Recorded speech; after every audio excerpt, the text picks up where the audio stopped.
Good evening and welcome to our 75th anniversary celebration. I'm Bob Colling, General Manager of Clarke Electric Cooperative.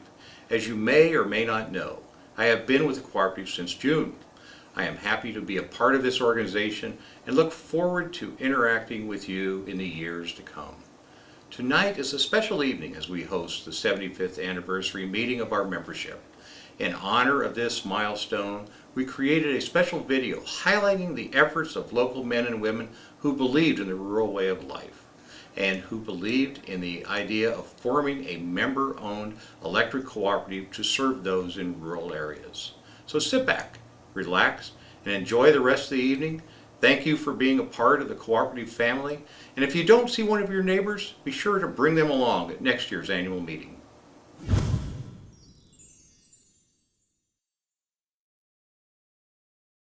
The farm's been in the family almost 100 years. And my oldest sister lived down there with her husband, and they had gas lights in the house instead of electric lights. And they had a tank outside and in the ground that produced the gas for the lights. Electricity. About time we got around here. But the power company says it costs too much. Power company won't do it. But I hear there's a new kind of power. That's right. I hear there's an agency, Rural Electrification. The REA was set up by the President and the Congress in 1935 to help farmers to get the power and light at a price they can afford. You get power at cost. When the loan from the government to your cooperative is paid back through your electric bills, you and your neighbors will own your own electric system, your own lines.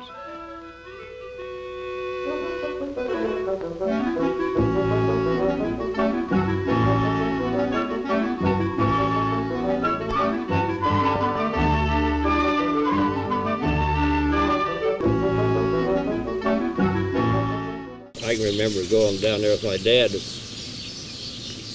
trying to get people to sign up when they were ready to want to build the line. You know, one of the neighbors say, I can't afford it, I won't take it, you know, the next one, they were dying for it, you know.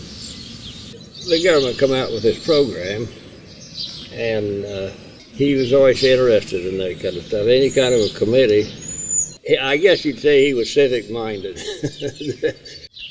I can remember when we got electricity, and just a few days before Pearl Harbor, all the construction stopped at that time. At World War II, there was no construction because copper wire or copper was so high priced. Plus, there was nobody doing it. Everybody was, all the young men was in the army, and the kids and the old men was left to do the work on the farm, you know. But then after World War II, they've been building ever since. I guess they haven't maybe reached their max now, haven't they? They haven't expanded much for a few years.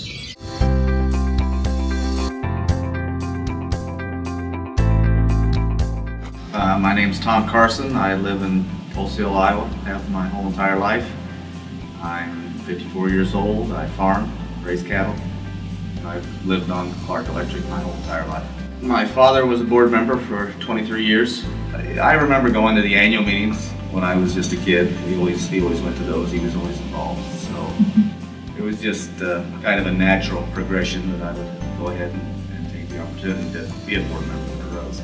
And when they called me and asked me if I'd be interested, it was the right time and the right place, and so I said yes, I would run. I felt like I was ready to give something back to the community, and that was the opportunity arose, and I was able to take advantage of it.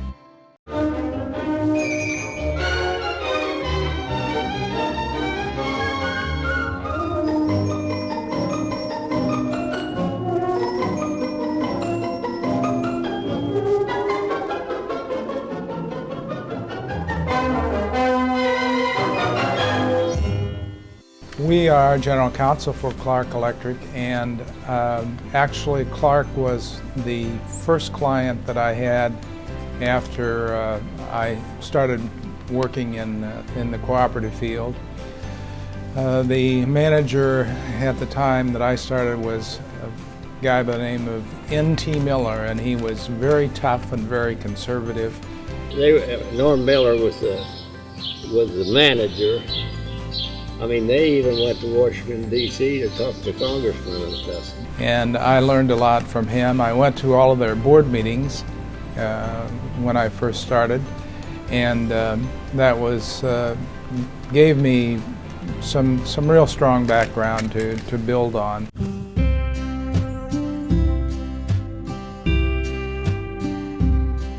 My name is Don Lang, and I've worked here for going on 44 years. I started in June of 1971. This is the only job I ever had. I started 2 weeks out of high school. I've been here ever since. I went to be an apprentice lineman after that, and then a lineman, and then was a foreman on the crew for a lot of years still. I don't know, it'd be nice if when a guy's young he could start out with having more patience. I didn't learn the patience part till I got about ready to retire. So. Storms of the night came about, but always had to leave. You know, that was just the way of it. And you know, I've got up to in the past few years, I can sleep through a lightning storm. Still wait for the phone to ring. That's been 30 years. Then you have these storms, even tornadoes pass through. You'd leave home about the height of it, you know, and at times you can only get through on Main Street because the limbs laid in the streets to get out here, you know. But it's definitely an experience you don't forget.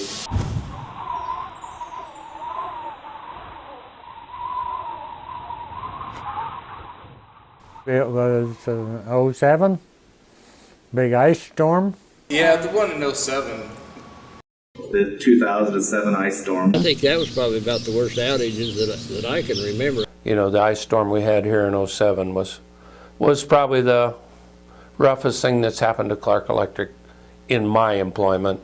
Very destructive to poles and wires and hazardous conditions. Shut some members down for over a week. We had about 75, 80 people in here working, and keeping everybody lined up and safe was pretty nerve-wracking at times. There's a lady, she brought out a sack, had a couple bags of chips, some bottles of water, a couple bananas, you know. She goes, just whatever she had, you know. She goes, I ain't got much, but you guys, you know, are more than welcome to have it. And you're glad that they offer you things like that because they know what you've been doing and everything out there.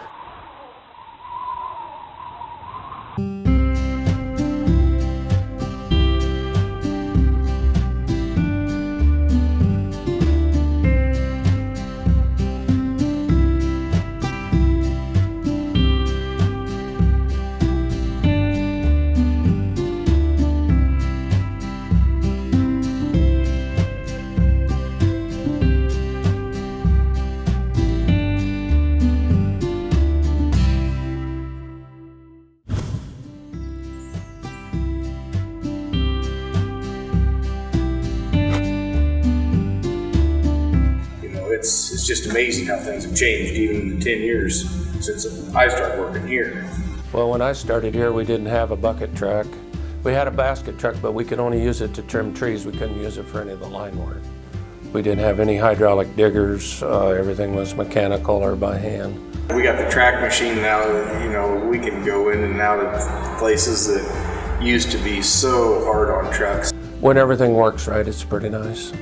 When we thought about getting into working lines hot, I and Chick Marvin went somewhere and they used a bunch of sticks to do it. And boy, that was interesting. It wouldn't exactly pass OSHA standards, I'll tell you that. But we decided not to go that route. We've evolved a long ways on that. You know, our outages have cut down drastically, you know. They got better ways of doing it. They work a long, hard day still, but you know, they should end up in better shape than the old timers.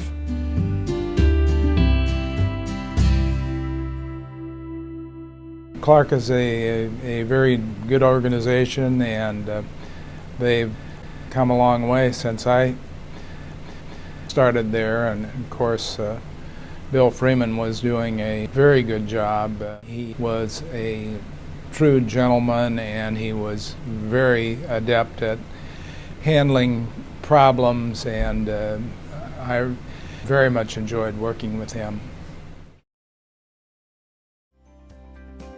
I've enjoyed working with the employees, and it's kind of like one big family. Good staff, good people. It's an interesting job. You deal with different things every day. I'm just proud to be a director at Clarke Electric. I think we've gone a long ways in the last 12 years that I've been on the board. I like my job, I do. It's, interesting. Things are different every day, it seems like. There's always a challenge somewhere along the way. I had a lot of enjoyable times, met a lot of wonderful people. They were very nice people. They'd do anything for you.